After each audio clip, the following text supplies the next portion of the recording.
এমনি কি মানুষ মুসলমান হয়ে যাচ্ছে? বড় বড় বৈজ্ঞানিকরা, বড় বড় রিসার্চাররা কলমা পড়ে মুসলমান হয়ে যাচ্ছে। কেন হচ্ছে? কিছু তো আছে আমার ইসলামে। আজ হিন্দু আছে, কাল মুসলমান হয়ে যেতে পারে তো। সেই জন্য আল্লাহ পাক মেশিন সবাইকে ফিট করে দিয়েছে। যখন ডান হাত ডান চাবালি আর বাম হাত বাঙ্গুরুতে দিয়ে শোবেন, পিঠের কাছে একজন দাঁড়িয়ে থাকবে, দেখবে লেখা আছে মোহাম্মদ। যেটা বলুন সুবহানাল্লাহ।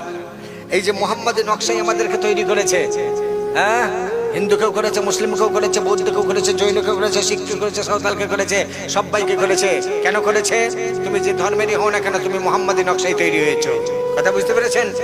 আচ্ছা, কানেতে দেখুন, এখানে কলমা লেখা আছে লা ইলাহা ইল্লাল্লাহ। যাবেন আমার কাছে, ছবি এঁকে ভালো করে দেখিয়ে বুঝিয়ে দেবো। ও হিন্দুরও আছে, মুসলিমের আছে, বৌদ্ধের আছে, জৈনের আছে, শিখের আছে, সাঁওতাল আছে, খ্রিস্টানের আছে। তুমি কোন দিন আরবি পড়া শিখবে, সেই দিনে হয়তো বুঝতে পেরে যাবে আমার কানেতে লা ইলাহা ইল্লাল্লাহ লেখা আছে, আর বাম কানে মুহাম্মদুর রাসূলুল্লাহ লেখা আছে। জোরে বলুন সুবহানাল্লাহ। জি, আমার ডান হাতের দেখুন 5টা আঙ্গুল আছে। যারা আরবি পড়া জানেন, এই দেখুন আলিফ লাম লাম হে আল্লাহ। এদিকেও দেখুন আলিফ লাম লাম হে আল্লাহ। উল্টে দিলেও যাই, পাল্টে দিলেও তাই।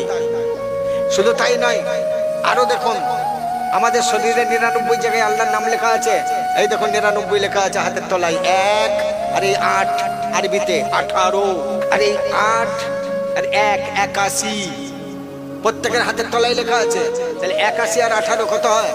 99। আমার শরীরে 99 জায়গায় আল্লাহর নাম লেখা আছে, তার সূচিপত্র এটা। আমেরিকার ল্যাবরেটরিতে একটা কঙ্কালকে রিসার্চ করে দেখেছে, ডান দিকে একটা মানুষের ডান দিকে 18 জায়গায় আল্লাহর নাম পাওয়া গেছে, আর 81 জায়গায় বাম দিকে আল্লাহর নাম পাওয়া গেছে। আদম থেকেই আল্লাহ লিখে দিয়েছে এদিকে 18 আর এদিকে 81। এমনি কি মানুষ মুসলমান হয়ে যাচ্ছে? বড় বড় বৈজ্ঞানিকরা, বড় বড় রিসার্চাররা কলমা পড়ে মুসলমান হয়ে যাচ্ছে। কেন হচ্ছে? কিছু তো আছে আমার ইসলামে।